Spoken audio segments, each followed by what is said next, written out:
Dengar? Jelas, Pak. Jelas? Jelas, jelas. Oke, mantap. Di warung. Oke, cukup jelas suaranya semua ya.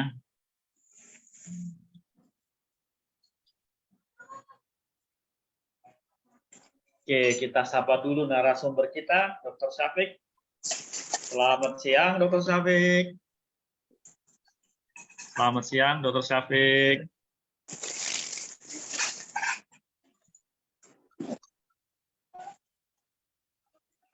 Nah, ya, kita sapa dulu narasumber kita hari ini, Dr. Syafiq.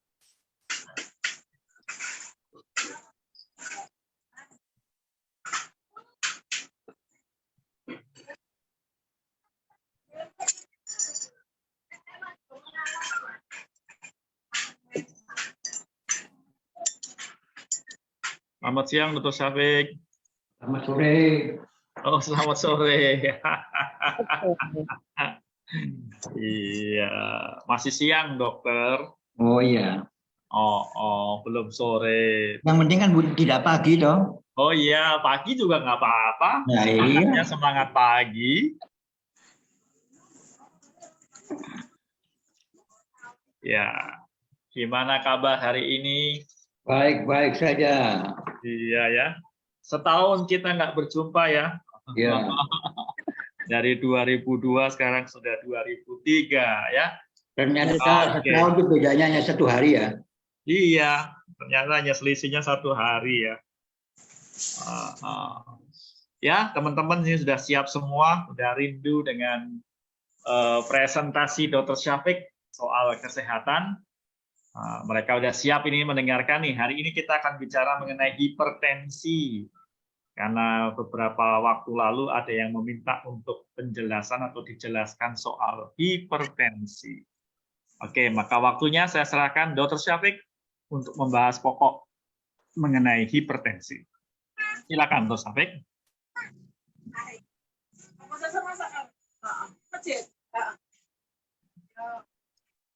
Dari hari ini, para peserta seminar yang saya hormati, kita bicara soal hipertensi. Kasusnya banyak ya ini ya.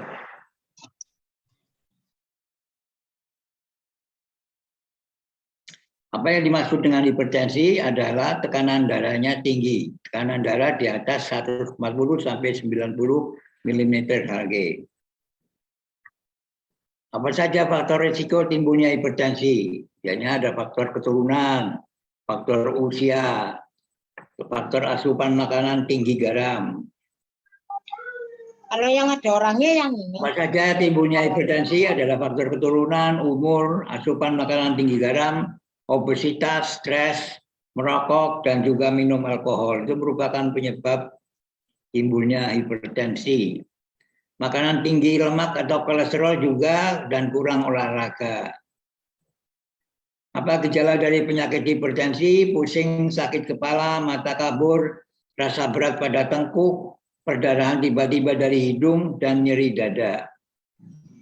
Ini ada suaranya. Nah, inilah gambaran bagaimana pengaruh tekanan darah itu dipengaruhi oleh 2 faktor, yaitu namanya curah jantung dan tahanan perifer. Nah, curah jantung ini dipengaruhi oleh satu volume sekuncup dari jantung dan juga faktor frekuensi dari frekuensi jantung. Nah, volume sekuncup jantung itu sangat dipengaruhi oleh vena-vena yang datang dari kaki, yaitu venous return, yang kemudian memberi darah ke dalam atrium, sehingga demikian atrium tadi mempunyai volume vaskular end diastolik yang cukup, sehingga terjadilah stroke volume. Jadi makin sedikit darah stroke volume-nya masuk ke jantung kanan, stroke volume-nya juga makin kecil, sehingga cardiac output-nya juga menurun. Selain itu juga volume darah dapat juga mempengaruhi terjadinya penurunan curah jantung. Sehingga dengan demikian tekanan darah naik, volume darah juga ikut naik.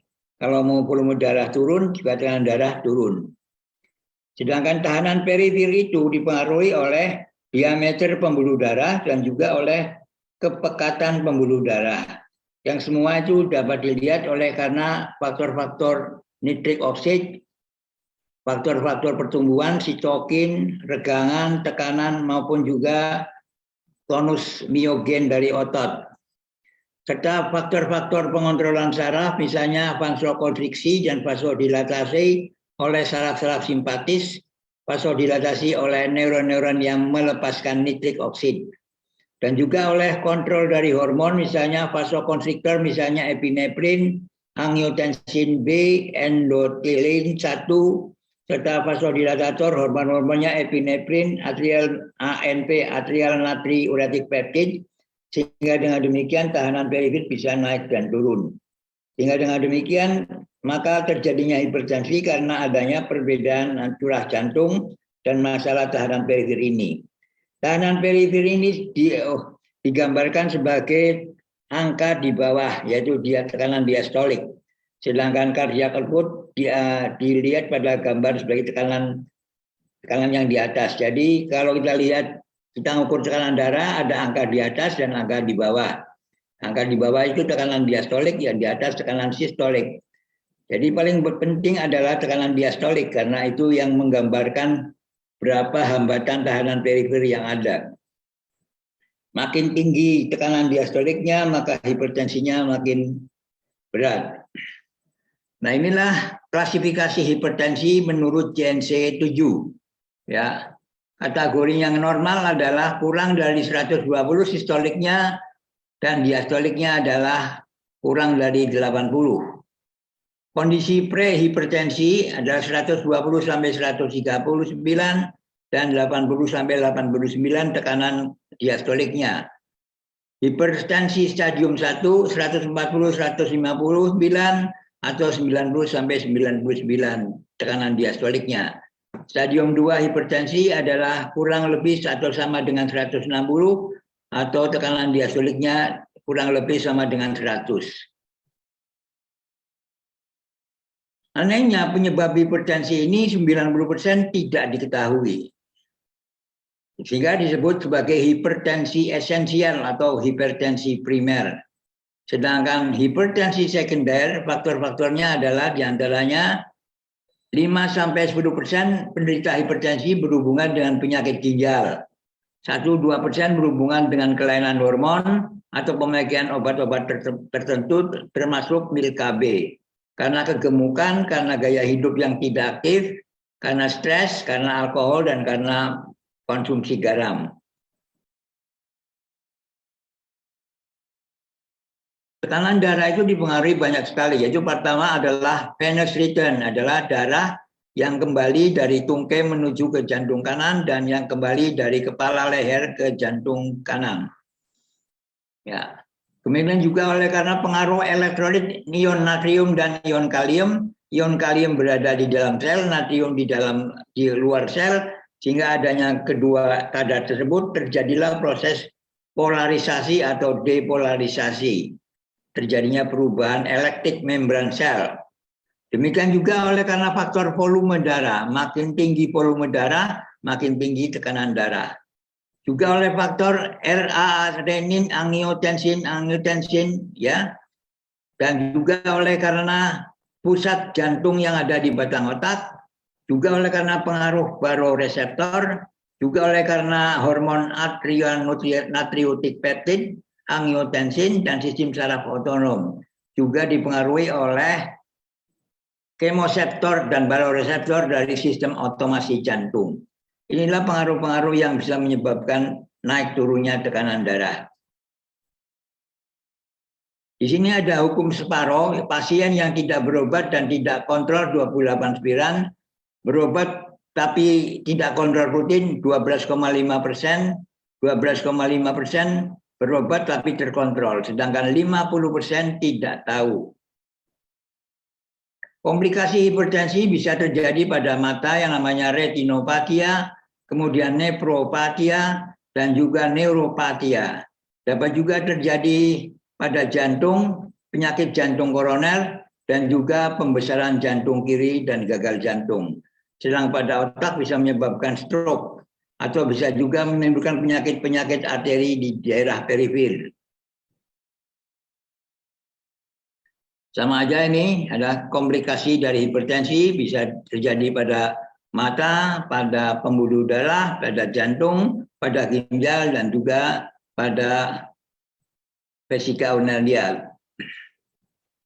Pengobatannya apa adalah pengobatannya dengan diet, menurunkan berat badan, dan olahraga aerobik atau olahraga teratur. Jadi cara menurunkan tekanan darah adalah merubah gaya hidup dan minum obat. Inilah gaya hidup yang suka tiduran, duduk terus maka gemuk, ya, sehingga orang suka stres, sehingga juga menimbulkan orang yang makannya banyak juga menimbulkan kemungkinan terjadinya hipertensi. Untuk merubah pola hidup bisa mengatur pola makan, bisa menghindari stres, bisa menghindari alkohol dan rokok, bisa mengatur keseimbangan antara kerja, istirahat, dan rekreasi, mengurangi asupan garam, dan olahraga yang teratur. Usia yang paling rentan adalah di antara usia 70 sampai 79 atau di atas 80. Ini gambaran sistem peredaran darah di mana pembuluh darah ada 3 macam, ada arteri, ada vena, ada vasa limpatika. Vena ini membawa darah kotor, vasa limpatika membantu vena agar supaya darah kotor bisa diangkat dan didetoksifikasi di hepar. Sedangkan saraf-saraf juga mempengaruhi terjadinya vasokonstriksi dan vasodilatasi. Berikut juga hormon-hormon yang dikeluarkan oleh kelenjar-kelenjar endokrin tertentu. Di sini Anda lihat sistem kardiovaskuler mengandung pembuluh darah, satu kapiler-kapiler, arteri, dan vena. Kapiler ini merupakan mentransport zat-zat gizi, oksigen, karbon dioksida, dan juga sampah-sampah yang harus dikeluarkan dari dalam sel. Sedangkan pembuluh darah arteri adalah membawa darah dari jantung ke seluruh tubuh, sedangkan vena adalah membawa darah ke jantung kembali. Sedangkan sistem respirasi mengandung organ-organ di sini paru-paru, bronchis, alveolus. Yang semua ini adalah untuk mengatur pertukaran oksigen dan CO2. Sehingga dengan demikian kardiovaskuler dan respirasi adalah merupakan satu kesatuan. Sehingga ada sirkulasi pulmonal, ada sirkulasi sistemik. Ya, jadi paru-paru juga sangat menentukan terjadinya darah arteri dan darah vena. Faktor-faktor yang mempengaruhi darah vena yang ke jantung itu karena volume end diastolik dari jantung akan mempengaruhi venous return, dan venous return ini bisa dipengaruhi oleh tekanan vena, bisa karena gangguan-gangguan vena kayak varises, trombus, tromboplebitis, dan juga oleh karena desakan di dalam dada yang negatif, misalnya pada saat bernapas, dan juga oleh karena volume darah, karena volume urin yang kurang, karena cairan yang kurang. Sehingga dengan demikian venous return akan menentukan berapa banyak darah yang pergi ke jantung kanan. Ini juga sama, bahwa tekanan darah dipengaruhi oleh faktor cardiac output dan tahanan perifis, serta juga pengaruh-pengaruh dari saraf dan hormon-hormon. Hipertensi adalah merupakan faktor kardiovaskuler yang menyorok dan berkaitan dengan faktor-faktor risiko gagal ginjal. Misalnya di sini coronary artery disease, coronary heart failure, left ventricular hypertrophy oleh karena peningkatan morbiditas dan juga peningkatan disabilitas, dan juga oleh karena penyakit-penyakit pembuluh darah perifer, juga karena penyakit-penyakit ginjal, dan juga oleh karena stroke. Inilah faktor hormonal yang mempengaruhi hormon dan saraf adalah renin, angiotensin, angiotensinogen, ya. Yaitu di sini angiotensinogen oleh karena renin dirubah menjadi angiotensin 1. Angiotensin 1 oleh karena ACE1 menimbulkan angiotensin 2, Dan angiotensin 2 ini akan meningkatkan konstriksi aldosterasi sehingga terjadi reabsorpsi natrium dan air pada tubuh ginjal sehingga volume darah bisa naik. Atau juga karena vasokonstriksi arteriol sehingga tekanan darah juga bisa naik. Sedangkan faktor yang lain adalah pacuan simpatis. Dan simpatis ini bisa memacu beta reseptor dari eksitasi jantung, alfa reseptor dari eksitasi vena, dan alfa reseptor dari eksitasi arteriol. Yang semuanya akan meningkatkan tekanan tensin vena sehingga menekankan peningkatan frekuensi jantung dan juga stroke volume atau volume kuncup. Sehingga kardiak output-nya meningkat, sehingga tekanan darah juga ikut meningkat. Demikian Pak Radit sekilas mengenai hipertensi.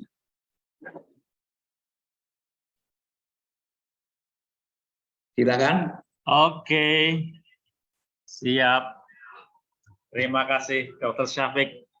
Jadi pemaparan singkat mengenai hipertensi. Oke, ya.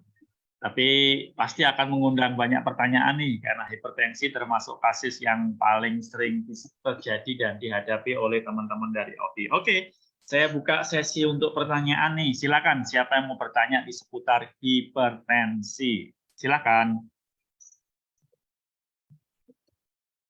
Silakan.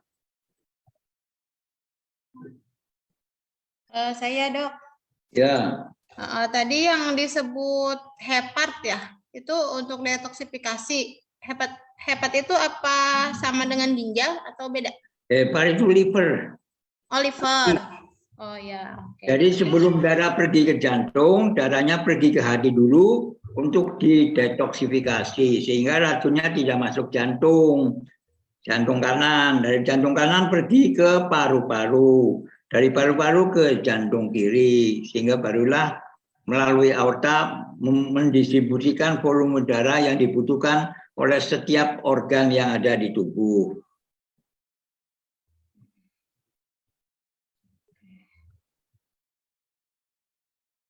Apakah betul kerja liver itu pada malam hari, Dok? Karena masing-masing organ itu punya siklusnya, jadi kita mempunyai gambaran siklus organ, ya. Jadi pada malam hari itu yang paling penting adalah usus besar, ya, juga liver. Jadi oleh karenanya jangan terlalu berat makan kalau malam hari karena mereka lagi istirahat, lagi mengalami proses penyegaran kembali, ya, dari asupan-asupan yang sudah dimakan supaya menjadi dicerna kembali. Oke. Liver dengan hati fungsinya sama, Dok? Liver ya sama dengan hati. Hati bahasa Inggrisnya liver. Oh, oke. Iya, baik. Terima kasih, Dokter Syafiq. Kembali. Ya, sakit hati berarti sakit liver ya. Kurang tidur berarti ya, Dok? Yang paling berbahaya sakit duaan, coba. Apa tuh? Sakit-sakitan. Parah itu, Bang. Iya. Iya. Karena sering berduaan dari sakit-sakitan. Silakan. Silakan yang lainnya, silakan kalau mau bertanya mengenai hipertensi. Ini mumpung pembahasannya hipertensi. Malu bertanya sesat di jalan loh ya. Malu bertanya berjalan-jalan. Dokter, tapi ada yang tadi dijelaskan ada 80% itu hipertensi itu kan esensial, nggak diketahui penyebabnya ya. Iya. Jadi bagaimana dong penanganannya? Ya, maka sekarang orang mengarah bahwa semua hipertensi itu penyebab utamanya the P and the Q and the run. Karena stres itu ada 3 macam stres, ada eustress, ada eustress, ada distress. Yang distress ini karena besar pasak daripada tiang, merindukan bulan, ya toh? Kayak pungguk merindukan bulan. Jadi harus dimulai dari pikiran untuk bisa mengubahnya. Ya, pikiran sehingga dengan demikian respirasi juga teratur. Jadi kalau kita lagi marah, respirasinya akan menggambar kayak anjingan gitu. Tapi kalau kita tenang kayak meditasi itu, maka respirasinya akan teratur sehingga kerjanya aliran darah juga akan lebih baik. Jadi pernafasan yang teratur, yang baik, meditasi itu juga bisa membantu Iya. menurunkan hipertensi. Ya, karena bisa menenangkan pikiran juga dan juga bisa mengatur aliran darah menjadi lebih cukup. Oke, silakan yang lain kalau ada mau pertanyaan.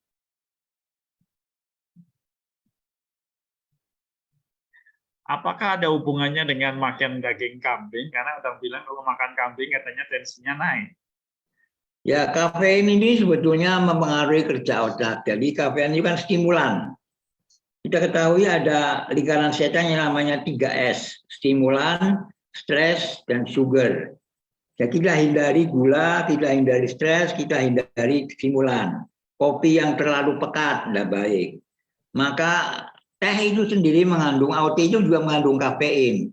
Cuma kafeinnya tidak begitu berbahaya. Sehingga dengan demikian penyegaran dengan teh itu juga baik daripada dengan kopi. Iya. Tapi orang modern sukanya kopi. Ya. Kopi kok. Kalau ini dok, misalkan wanita sedang menstruasi, betul atau tidak tidak baik mengkonsumsi teh? Oh nggak apa-apa, silakan minum teh nggak apa-apa. Nggak apa-apa ya.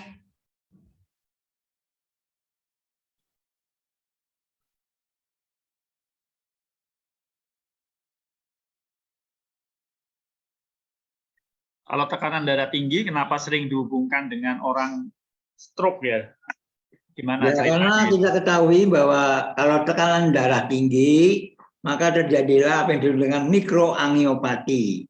Tekanan dalam pembuluh darah kecil akan menimbulkan masalah, misalnya retinopati, neuropati, nefropati. Jadi aliran darah itu lama-lama tersumbat, lama-lama pembuluh darah besar juga ikut tersumbat. Kalau sudah pembuluh darah tersumbat, terjadilah makroangiopati sehingga terjadilah hipertensi. Nah, karena hipertensi ini bisa terjadi pecahnya pembuluh darah di otak, timbullah stroke. Kalau ke jantung bisa coronary heart disease. Kalau ke ginjal bisa karena gagal ginjal. Itu aja karena hipertensi tadi tekanannya tinggi. Oh, mirip sama diabetes ya, komplikasinya bisa mikro sama makro ya? Ya sama, hipertensi juga bisa karena arteriosklerotik, bisa karena faktor-faktor hormonal, faktor-faktor yang lain. Kalau kafein tadi, dok, kalau kafein tadi sebenarnya fungsinya menekan atau menurunkan tekanan darah? Itu merangsang kerja otak supaya lebih terang, lebih bangun, lebih wake. Jadi itu hanya stimulan aja, memacu aja. Jadi kayak misalnya Ajinomoto itulah, itu juga stimulan, itu berbahaya itu. Nenek bilang itu berbahaya. Maksudnya NSG itu? Iya. Itu stimulan juga ya? Iya itu membahayakan otak juga itu. Kalau MSG itu kemana dok? Ke otak atau ke tekanan darah? Iya, glutamik asidnya di situ, mempengaruhi situ.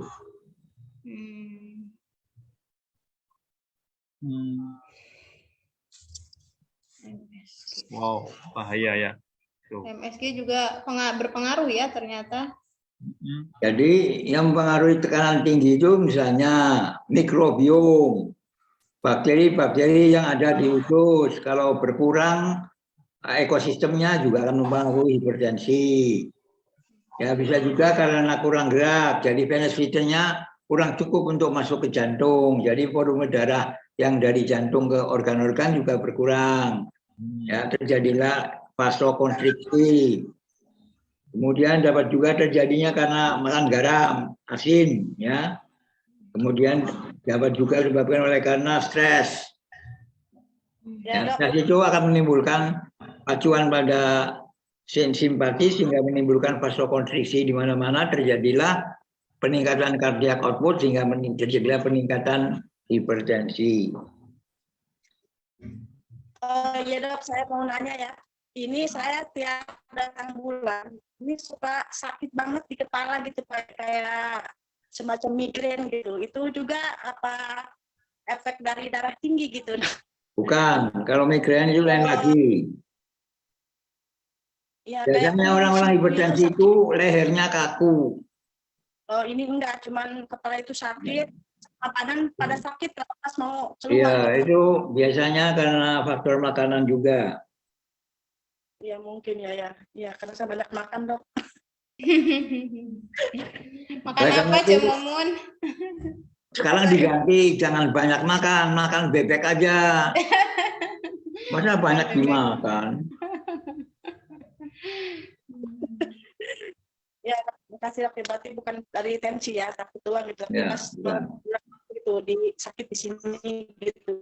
Misalnya kalau Anda buang air besarnya tidak teratur, maka itu nanti racun dari fesesnya itu tadi bisa mempengaruhi kerja otak sehingga terjadilah itu tadi migrain itu. Jadi migrain juga bisa terjadi karena gangguan pencernaan. Jadi beraknya nggak puas. Ya, BAB-nya nggak lancar. Ini tiap hari lancar ya gitu. Lancar tiap hari gitu maksudnya cuma ya tiap hari cuma sedikit. Obat yang paling penting kalau nggak lancar itu naik bis yang mereknya bis lancar itu. Lancar Jaya.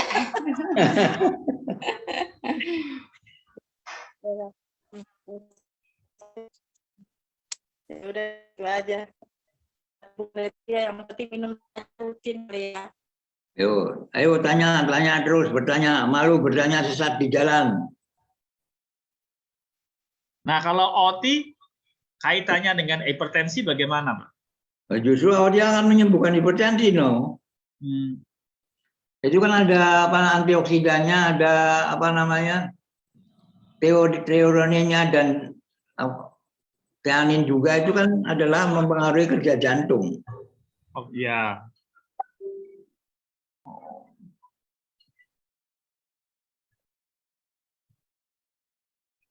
Oke, silakan teman-teman yang lain yang mau bertanya ini mengenai pokok hipertensi ini. Jadi kalau orang lagi hipertensi, tolong jangan stres. Karena kalau stresnya terlalu banyak, terjadilah stres atau stroke.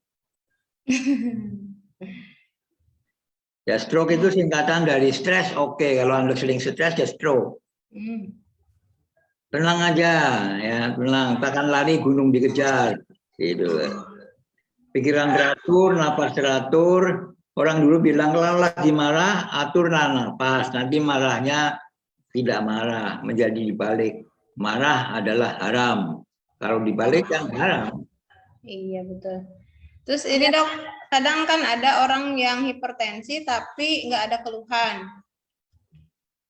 Itu kira-kira penyebabnya apa? Karena hipertensi itu namanya silent killer, pembunuh yang kelihatannya tenang tapi kelihatan. Maka Anda harus dilihat kerja orang itu. Kalau kerjanya berlebih-lebihan bisa terjadi sewaktu-waktu.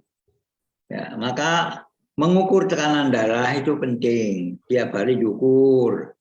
Oh normal, gitu loh ya. Masa beli tensimeter nggak bisa. Ya masukkan aplikasi di smartphone Anda. Oh tekanan saya masih normal-normal aja. Suka ada gitu dok, pasien yang nggak percaya bahwa tekanan darahnya tinggi karena dia nggak punya keluhan. Gitu. Suka ditemui orang seperti itu. Itu memang kebanyakan begitu, orang sudah terlambat sudah. Nah ini lagunya Pampers toh. Tahu-tahu sudah kena stroke. Apalagi makanan kita tidak teratur. Makanan siap saji, restoran di mana-mana ya sikat saja. Yang penting lidah bergoyang. Karena kan kebanyakan kita lagunya lagu dangdut, lidah bergoyang, dangdut. Maka dangdut cepat mati, dut itu kan mati. Maka yang penting lihatlah faktor makanan. Makanannya jangan berlebih-lebihan, sedang-sedang saja. Kalau keturunan pengaruhnya besar nggak dok? Atau begitu besar, begitu besar, hanya sekitar 5-10% saja.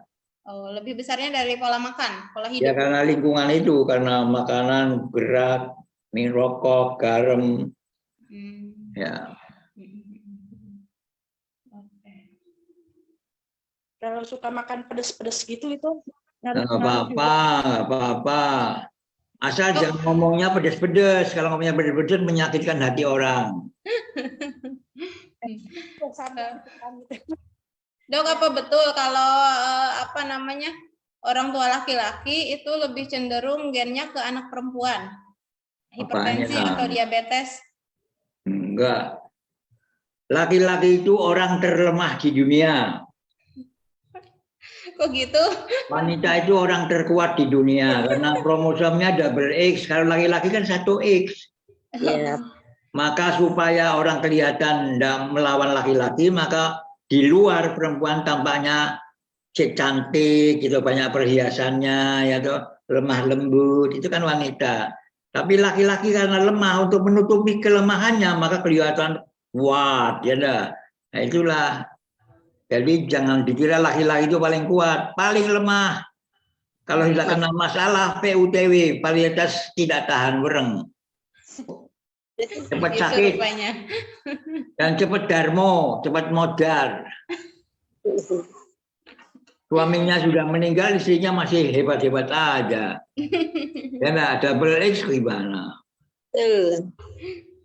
Jadi jangan mau emansipasi, sudah Tuhan sudah membuat Anda lebih hebat daripada laki-laki kok pakai emansipasi. Itu namanya Anda tidak paham. Wanita diciptakan Tuhan sebagai orang yang paling hebat. Ya enggak? Berbaktilah Anda kepada istri Anda dan juga ibu Anda. Surga di telapak kaki ibu, bukan di telapak kaki laki-laki. Ya enggak? Anda sudah ditinggikan harganya, tapi Anda mau emansipasi. Itu karena Anda paham. Cintailah produk-produk Indonesia. Cintailah Allah karena telah membuat Anda sebagai seorang wanita. Ya enggak? Iya. Siap. Kalau suaminya Balelo, Anda soleha ya nanti suami ikut kena surganya, kena surganya gitu loh. Tapi kalau laki-lakinya Balelo, istrinya nggak soleh ya sama aja.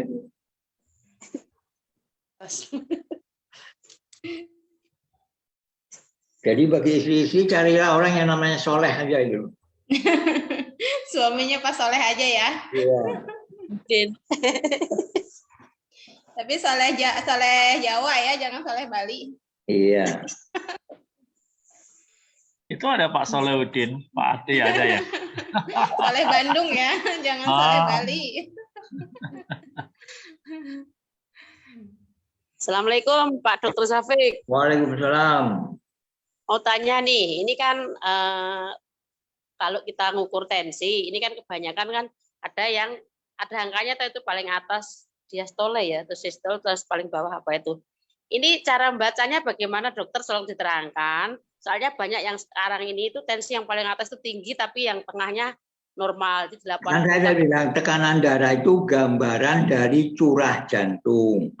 Curah jantung yang tinggi berarti darahnya kan cukup banyak, maka tekanan sistoliknya naik. Tapi kalau yang tekanan diastolik itu tahanan periferi. Jadi kalau kita mau memompa, ventilnya bocor gimana? Kan kerja jantungnya muspro itu. Atau ventilnya terganggu, tahanan periferi itu di situ. Jadi tekanan diastolik itu gambarannya yang paling penting. Kalau udah tinggi, nenek bilang itu berbahaya. Kalau gitu. Berarti yang di tengah ya dokter ya? Yang di bawah kok di tengah? Kan 3 itu. 1, 2. Tekanan sistolik dan tahanan periferi. Kan angkanya kan 2. Maksudnya Bu Arni itu kalau di alat itu yang di bawah tuh maksudnya HR apa heart rate itu loh. Denyutnya. Enggak, ya tekanan darah aja gitu. Yang Ya, kalau tekanan darahnya itu hanya 2, atas bawah. Ya. Nah, berarti yang bawahnya ya. Ya. Tadi kan cardiac output dipengaruhi oleh volume sekuncup dan frekuensi jantung. Kalau frekuensinya naik, cardiac outputnya naik. Kalau tadi stroke volumenya naik, maka juga naik. Tadi gambarnya tadi loh. Pembuluh darah, ada cardiac output, ada heart rate, kemudian ada tekanan periferi, ada faktor diameter pembuluh darah, dan juga kekentalan darah. Iya. Kalau pada DM kan darahnya kental, jadi viskositas sehingga hipertensinya naik tekanan darahnya, ya tak? Betul. Terjadilah apa yang disebut dengan mikroangiopati, kemudian makroangiopati sampai terjadinya stroke, terjadinya gagal ginjal dan sebagainya. Betul. Kalau hanya ini Pak, kadang kan karena pengaruh deg-degan ini, kadang kan orang contohnya yang mau imunisasi, vaksin, itu kalau mau dites langsung tensinya tinggi sekali, tapi kalau yang di bawah sih. Nah, maka kalau mau mengukur tensi, tenangkan pasien. Jangan nanti naiknya tekanan karena takut. Jadi pada waktu mau menensi itu pasiennya disenangkan, gembira. Ini nggak apa-apa pun tak mau mengukur ya Bu ya. Nggak menyakitkan kok Bu misalnya. Dan kalau sudah tenang kan gambarnya kan dari wajah. Kalau tenang nanti tekanan yang diperlihatkan kalau naik berarti ya naik gitu loh. Oh gitu. Ya. Kemudian tekanan darah waktu duduk sama waktu baring juga beda. Iya. Jadi tekanan darah pakai air rasa sama pakai yang manometer juga beda.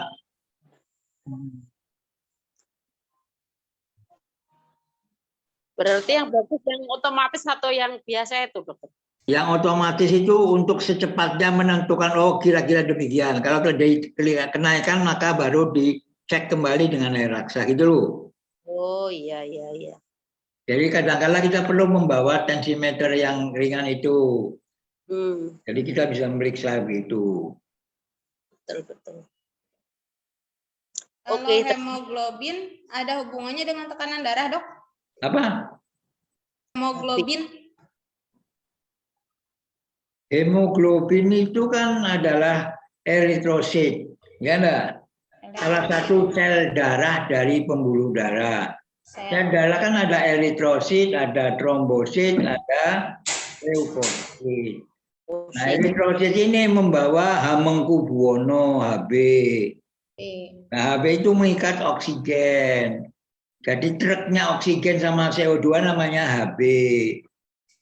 Jadi kalau Hb-nya kurang, misalnya karena anemia, Hb kurang, maka oksigen yang diangkut juga kurang.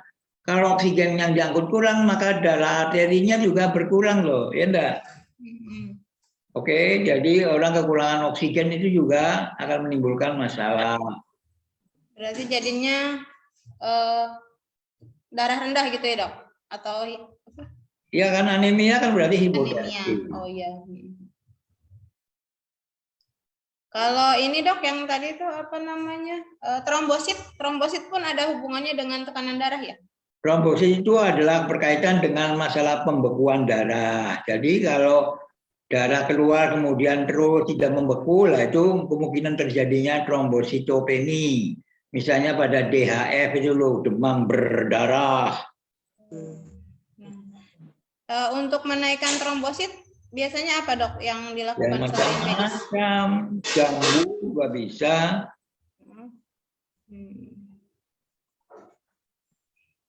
Minum OT ya bisa. Minum kopi. Kalau dengan teh OT aman?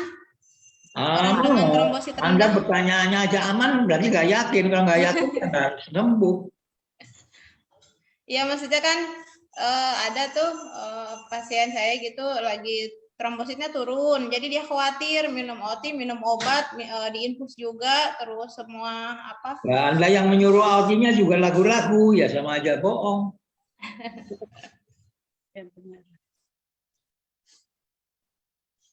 Kalau menghadapi pasien jangan ragu-ragu, positive thinking, yakin sehingga pasiennya senang. Wah, ini dokternya apa terapisnya hebat nih. Tapi kalau wajah Anda ragu-ragu antara Kerawang dan Bekasi kan bisa ditebak. Ini orang gimana? Menyuruh begini tapi dia nggak yakin. Artinya Anda membawa energi negatif kepada pasien. Nah, energi negatif ini akan menimbulkan masalah.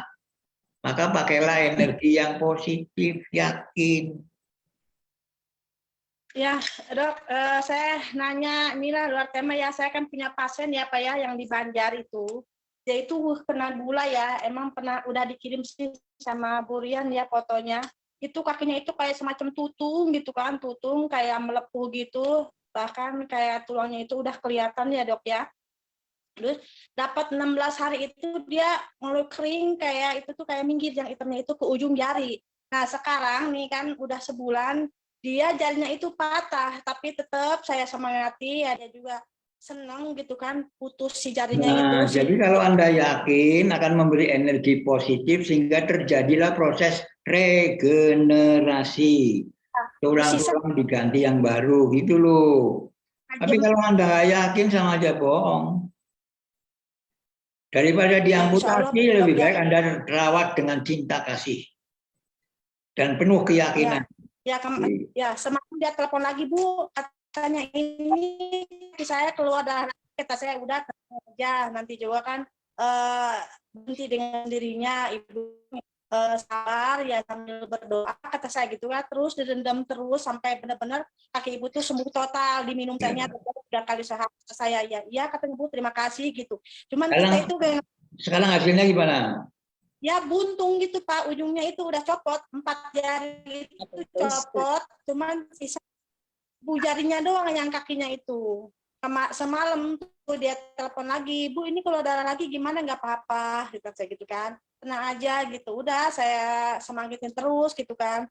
Emang kita ngeliatnya ngeri, tapi kita ke dia itu menyampaikannya itu menyemangatilah, dia juga nerima gitu, senang dia copot tanpa dia tuh. Ya itulah gitu, jadi saya juga pernah melihat orang yang sudah gangren, yang busuk, sudah mau potol, tendonnya juga tumbuh lagi. Sekarang sudah sehat.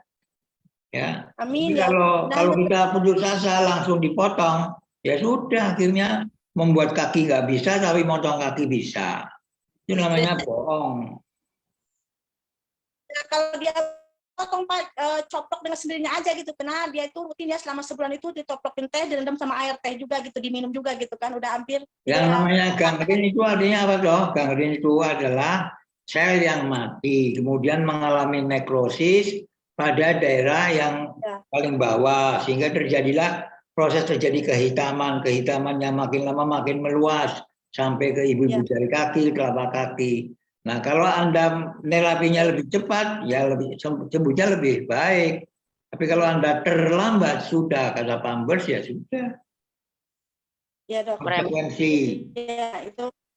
Ya, makasih Dok. Itu nanti kira-kira itu kira-kira itu tumbuh lagi enggak gitu. Lah itu Anda lagi tidak yakin lagi, Anda sendiri nggak yakin lagi, Anda yakin kira-kira bisa sembuh lagi tidak.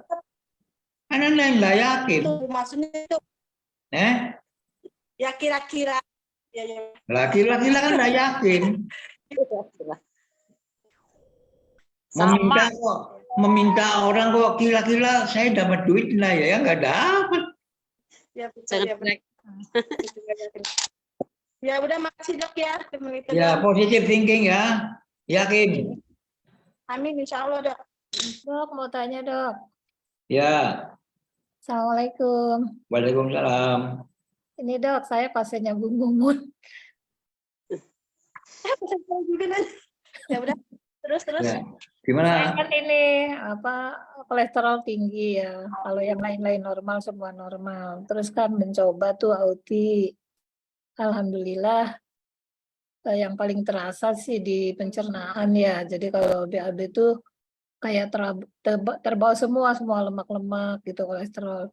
Cuman saya minumnya kan kemarin menurut anjuran beliau tuh pagi dan sore, tapi saya kalau sore minum itu nggak bisa tidur gitu. Ternyata ada kafeinnya juga ya Dok ya. Iya. Terus baiknya kapan itu minumnya yang ini? Terus harus. Kalau Anda nggak bisa tidur, bilanglah pada diri Anda, saya tidak mau tidur, saya mau baring-baring aja kok. Tahu-tahu tertidur, itu caranya. Ya, afirmasinya negatif itu loh. Jadi otaknya dihapusin dulu sedikit. Aku nggak mau tidur, mau baring. Nah, baring-baring tahu-tahu lelap. krok gitu. Oh, Iya. kadang-kadang saya juga nonton TV, TV-nya lihat saya kok. Ya sering sih begitu. Nah, iya. Cuma pas minumnya habis sholat isya gitu minum, pasti nggak bisa tidur, tidurnya pasti Nah, tengah kamu udah malam. bilang pasti kok. Udah diciriin gitu Dok beberapa hari. Anda sudah yakin bahwa ini lagi itu dah. Kalau Anda kayak gitu ya nggak bisa. Ubah afirmasinya. Aku bisa tidur. Ya enggak? Setelah di apa? Apalagi ini. Setelah dirasakan gitu Dok, harusnya gimana ya sampai kolesterol turun normal tuh minumnya harus berapa Pak? Ya teruskan premium OT-nya itu. Nanti kemudian dicek karena aku HS-nya gimana. Jadi selalu dikontrol. Makanannya hati-hati, makanannya. Jangan sudah minum OT, gula terus, nasinya makin banyak ya jangan. Makanannya juga diatur. Ya Dok. Ikan bandeng itu enak. Ikan bandeng banyak itunya, durinya. Kan Males. ada yang jual ikan sayur sop bandeng cabut duri. Ya toh? Jadi sudah Di dicabuti Serang mah durinya. banyak sate bandeng Dok.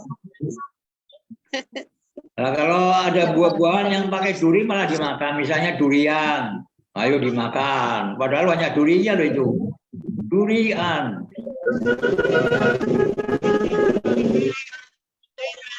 Ada lagi yang suka nyanyi namanya Rafika Duri. Itu banyak durinya juga, tapi nyanyinya kan dengan musik enak gitu loh. Rafika Duri. Nah, Oke ya. Dok, makasih Dok. Kembali kasih.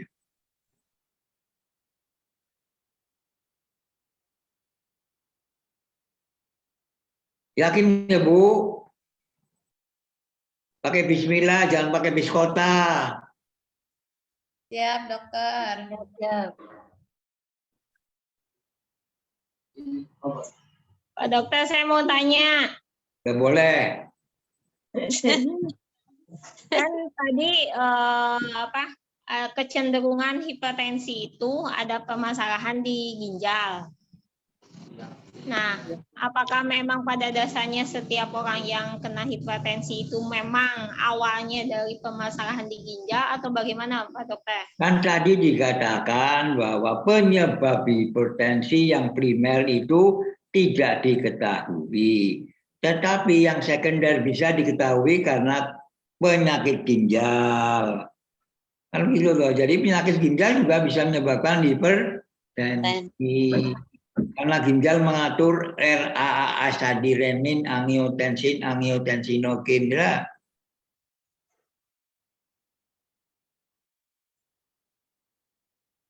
Aldosteron dulu.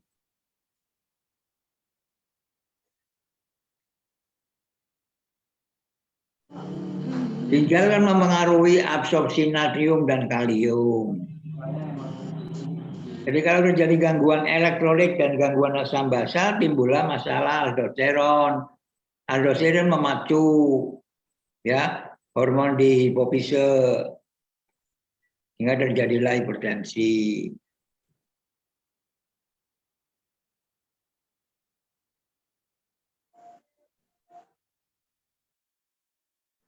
Iya Pak, terima kasih. Kembali. Masih belum puas kok, iya Pak, terima kasih. Kan kelihatan orang puas dan tidak. Entar dulu saya lagi nyambungin dulu Pak. Ya.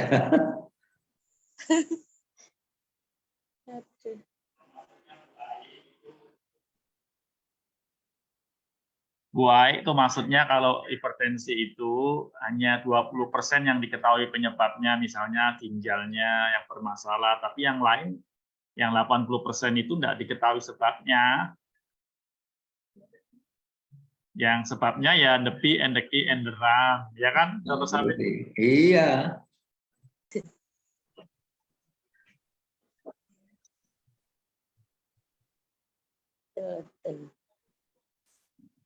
Ya Pak. Nah, tadi ada yang nanya kan dia tensinya tinggi tapi tidak ada gejala, itu karena sudah apa ya, sudah terbiasa mungkin ya, Dr. Syafik ya. Ya karena dia orang yang tidak pernah memperhatikan tubuhnya. Dia pekerjaannya penuh sekali, setiap hari sudah ada pekerjaan, jadi nggak sempat memikirkan badan. Ya kayak orang naik mobil aja lah. Mobil baru dipakai terus, tahu-tahu mogok di tengah jalan karena tidak ada bensinnya, karena tidak pernah diperiksa. Ya toh?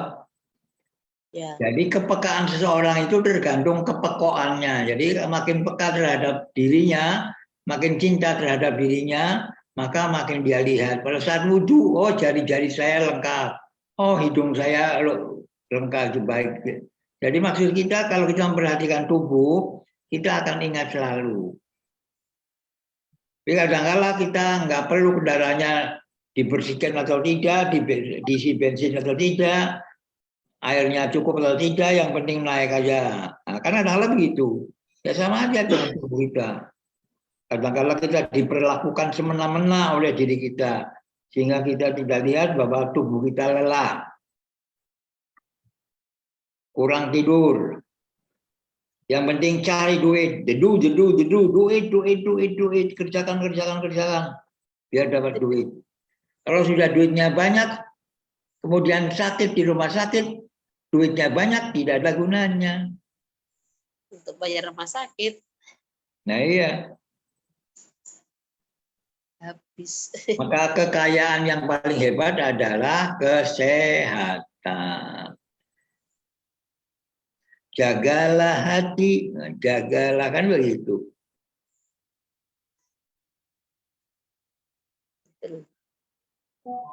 Baik, ada usul untuk ini, untuk topik yang berikutnya, teman-teman.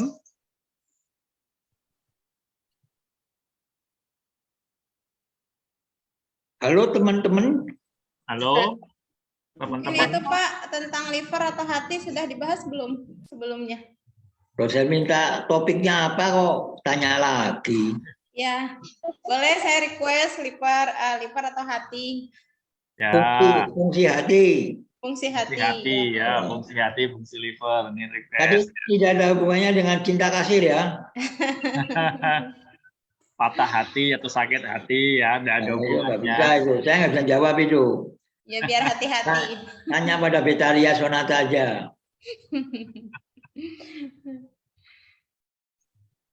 Oke, jadi Kalau ditambah nggak Pak? Saya kan baru nih belum paham betul tentang apa manfaat auti ini. Jadi pengen bagaimana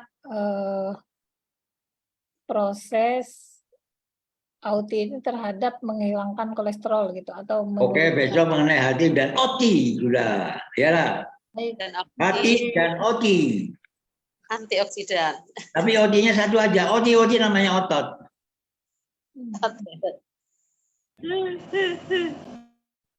Oke. Jadi Oke. hati dan oti. Jadi Oke. minggu depan auti dan hati ya, Ya. liver ya. Terima kasih. Oti Baik. ada di dalam hatiku. Baik, terima kasih Dr. Syafik untuk Kembali. presentasi dan Iya. pembahasan hari ini. Terima Iya. kasih juga teman-teman, Bapak Ibu, nggak ada bapaknya ya, ada Dr. Syafik ya.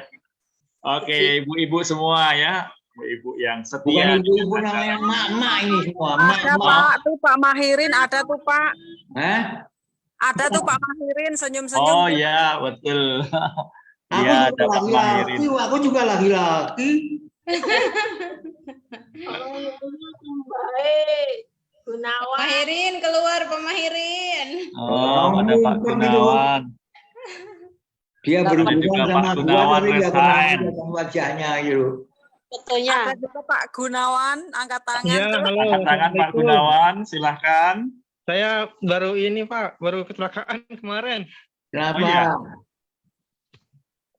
Jatuh kepalanya ke pentok ubin. Ya, Oh, Iya. ya, hati-hati Pak. nggak ada pusing, nggak ada muntah. Alhamdulillah enggak. Ya, Di balurin Auti aja udah berhenti sendiri. Ya. Hampir 20 menit lah. Ya, Enggak berhenti. sip. Nah, itu ceritakan pengalamannya. Kepala aku tertatap lantai, aku minum Auti. Sembuh, Udah pernah alhamdulillah. Pak, dulu kejadian ada yang apa? Ada yang nyerempet keluar darah banyak banget.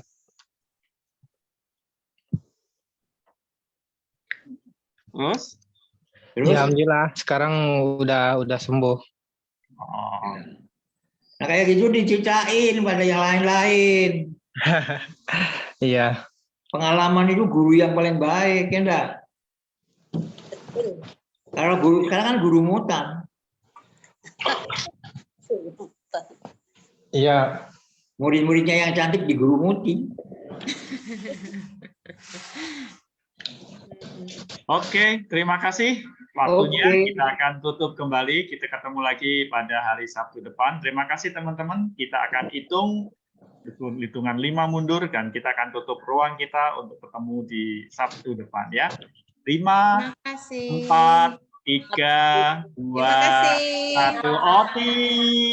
Dahsyat. Sekali lagi Oti. Dahsyat. Sampai ketemu. Terima kasih lagi. Sampai ketemu lagi.